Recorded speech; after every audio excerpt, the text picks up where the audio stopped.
Well, this is unexplainable. I don't know how to even start this video because I support United. You know it very well. And I went into this game at least knowing that if I told you to lose, we would have lost honorably like we did at Arsenal. At Arsenal, the game ended 3-2 and we lost honorably. And the players never down tools. And Arsenal just overpowered us. They looked a better team. But today at Anfield, Liverpool putting 7 past United. And United scored 0 goals. This is the biggest job bottling I've ever seen at United. Nowhere near a job bottling I've ever seen. It reminded me of how the season started when Liverpool beat Nottingham. It was not Nottingham, it was Bournemouth by 9-0. We are just 2 goals less to level that result that Liverpool put up when they're playing Nottingham. Sorry, Bournemouth. Yesterday, Bournemouth was beaten by Arsenal 3-2. And to let you know what Bournemouth is lying second bottom at the table.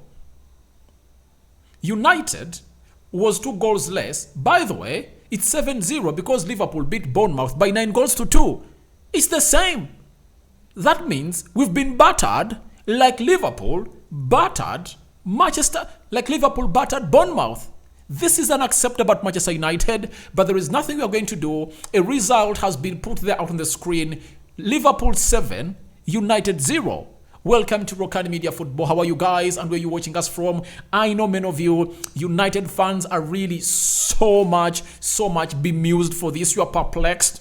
You are really discombobulated, but we have nothing to do no matter what we go on. And as a fan of United, I have to come here after working at United Matters channel and putting up my thoughts about the game. I have to come here because I'm a royal servant to my subscribers to let you know about this result, how United have been annihilated and humbled by Liverpool at the Anfield. Smash the like button, comment and share. And if at all you're watching us for the very first time, endeavor to subscribe to this channel so as not to miss out on stories that we do upload in here on a daily. If you've not been here and you've not been watching this game of football, United have been put to a humble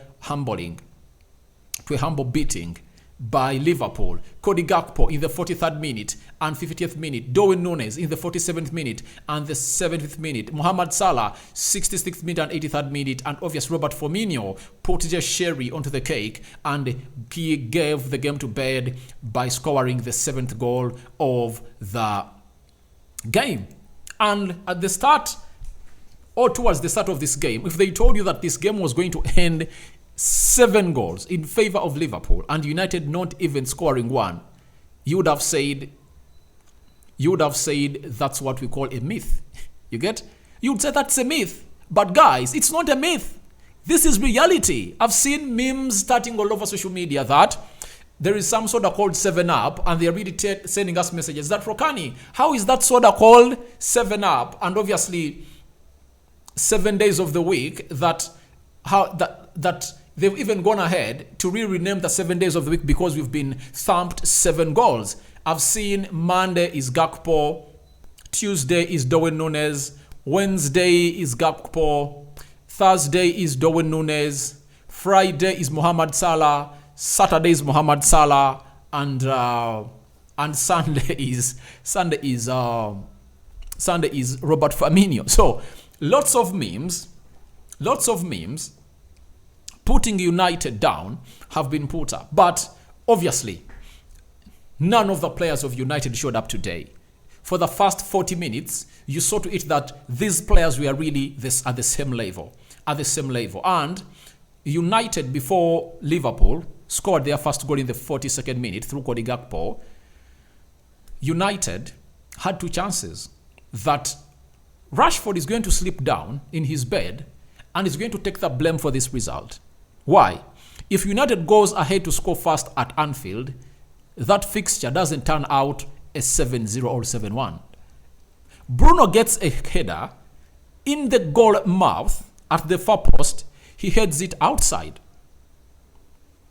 Liverpool had not yet gotten any close to get such chances. United defended very well, but the first chance they got that was nowhere near good as those that United got, Gakpo bended that ball into the corner to make it 1-0 for Manchester United. At that time, I was okay. I never attacked Anthony. However much he was down to blame for that goal because he failed to keep his man, that is Robertson. He kept to keep his man, and guess what happened? We concede. I said, all right, hard luck, second half. Let's see how we think is going to go on. Maybe we can pull one back and obviously put up a fight. Guys, Liverpool came in through in the second half and they really destroyed us totally. In the 47th minute, meaning that 2 minutes into the second half, Darwin Núñez doubles the lead. 3 minutes later, Gakpo makes it 3. You get? Then, how many minutes later, Mohamed Salah makes it 4. 9 minutes later.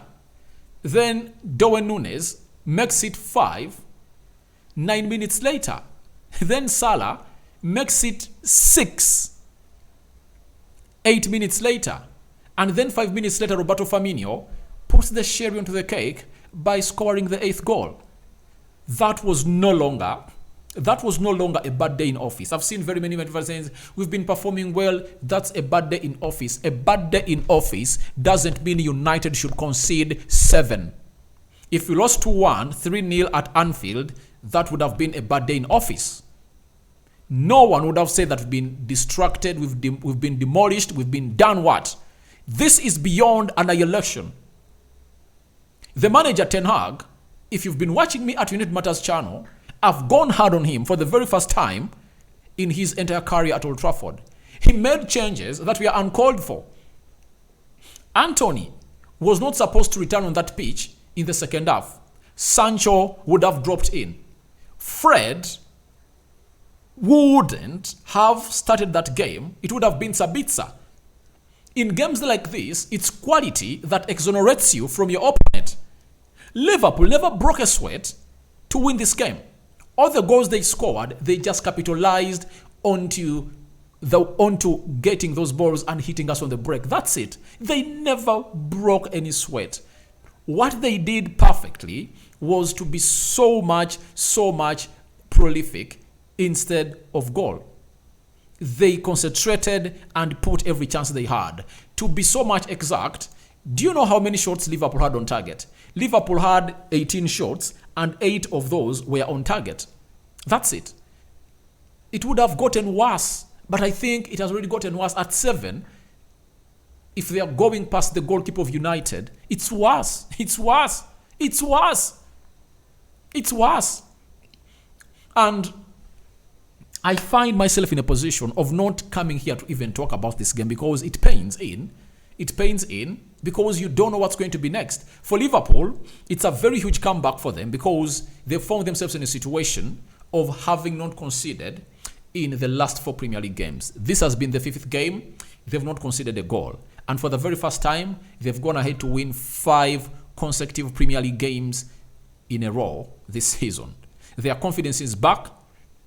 They might take this form to Madrid and the result might be totally different. That's it. They might turn around the result because the way they've gotten this result from Manchester United, one of the best teams in the league, because we are 3rd. Liverpool is 6th. And they've narrowed down the 10-point gap we had ahead of them to 7. They're now having 42 points. They are placed into the 5th position. Manchester United is 3rd, 49. And Newcastle is behind them. And they've played 1 game less than Liverpool. So if they win, they'll be at 44. They'll be ahead of Liverpool. But I think Liverpool are going to win this because Tottenham Hotspur has played 1 game ahead of them. And if at all Liverpool wins it, they'll be at the same number of points. And Liverpool is really having a goal difference of 19. And Tottenham Hotspur is really having 10. So it shows you how ugly it's getting for teams like Tottenham Hotspur and Newcastle. If Liverpool comes into this mix, the top 4 battle is back. United is having a 7-point gap lead ahead of Liverpool. And the only hope we are having is that the only big game we are left to play, I think, it's against Chelsea at Old Trafford. There is Newcastle, there is Spurs, and I think we can win those games. We can stretch onto a big stretch of games. But Liverpool has to play Liverpool has to play, I think, Chelsea. They have to play Man City. And they have to play Arsenal. I think that might really reverse this fixture, because by the time they play Chelsea, I believe Chelsea would have gotten back to the team we expect it to be. But the top 4 battle for Liverpool is on. They're going to qualify for the Champions League. I don't see them slipping up. With 12 games left for them to play, I think they are going to, with 13 games left for them to play, I think they are going to stretch up to the last moment. And I think Newcastle is really dropping off. Tottenham Hotspur is also having bad time. I don't see them coming back to stop Liverpool. And I think Liverpool is going to take the 4th spot. United is going to finish 3rd. And obviously, Arsenal and Man City are tussling for the trophy. And right now, United is out of the trophy conversation. If a United fan outside there, and you think that we are into the trophy conversation, have a look at this table. And then you'll sit down and relax and get to know that what you're talking about is a total myth. If United had won this game of football, then they would have been, or would have been into the trophy conversation. Look, Arsenal, 63 points. United is having 49. Those are 14 points. You get? Even if we win the game in hand, we'll be 11 points behind Arsenal. So, unless otherwise, Arsenal bottles the job, but I don't see them bottling the job. You get? I think Man City are the only closest to Arsenal because they're 5 points behind them. And this favors Arsenal in a very good way, that pressure is not so much as it would have been if at all you won this game. We win this game, we close that gap of 14 to 11. If we win a game in hand that we have again, we close it to 8.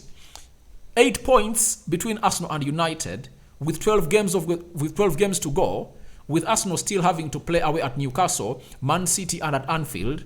You expect a shocking result down that side, according to me. So, but right now, the title conversation is over. We've lost badly. I don't know how the mindset of these players of United is going to return on Thursday, because we are playing a game on Thursday again with Betis. But for United, it has worked in the wrong way for us. For Liverpool, it's the win they wanted to really send a message to everyone that we are back. We are back. And it hurts a lot that the players that Erik ten Hag wanted to buy, Darwin Núñez was the priority striker that Erik ten Hag wanted, and the Glazers plus the board never delivered him.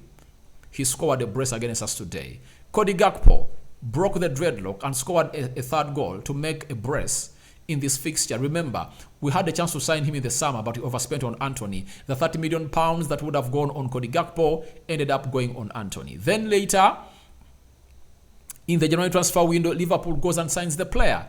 Everything looks like it's back to shape for Liverpool. And all what we had expected into this game, we found ourselves losing out totally. So guys, Rokani David remains my name. That has been my match reaction. We've been beaten 7-0. 7-0. Painful to come in camera, talk about this. Wouldn't have been a night you would have loved to see United losing 7. Having lost 3-2 at Arsenal, now it has really marked that out of the top teams we know in the Premier League, we've lost to Man City away, we've lost to Arsenal away, and we've lost to Liverpool away. Those are the big teams to me. Don't talk about Spurs. Don't talk about Newcastle. They are not yet in the ilk of the teams that you talk about in the Premier League that are really big. Them being in the top 6 doesn't make them big. These teams I'm talking about have won Premier Leagues, Champions Leagues. You get, though Arsenal has not yet won the Champions League, but they ever played the Champions League final, and they are the Invincibles. They are the only team that won the Premier League unbeaten. That's it. They are having history and good players. So I'm talking about Arsenal. We've lost away 3-2. Man City 6-3 away. Liverpool 7-0. And guess what? This result comes in to break the record of United. We last lost 7-0 92 years back. 92 years back. Ten Hag has to look out and really know that he has really costed the team, and having costed us this win, he needs to know that players like Freddie shouldn't be trusted. They are bottlers. They are perennial bottlers. That's it. Shouldn't trust players like Anthony. You get? Shouldn't at any time come out and not play Sabitzer on the field of play. Sabitzer on any day has to be into that field. He needs to start. He's better than Freddie, and Liverpool has showed him that you need quality players, not players who run around like headless chicken. Guys, I'm devastated. I'm not in my mood, but I had to do this, guys. Your reactions are welcome. The comment section below have been annihilated by Liverpool, by Arsenal, beaten, thrown to the stretches, to the trenches. Sorry, it's not Arsenal. Liverpool has thrown down the trench, and we pray to eat hard that on Thursday we come back as we play against Real Betis at Old Trafford in the UEFA Europa League first leg of the round of 16. Rokani David remains my name. I sign out for now. See you later. May the Almighty Lord bless you abundantly. Rokani David remains my name. Bye bye, guys. See you later.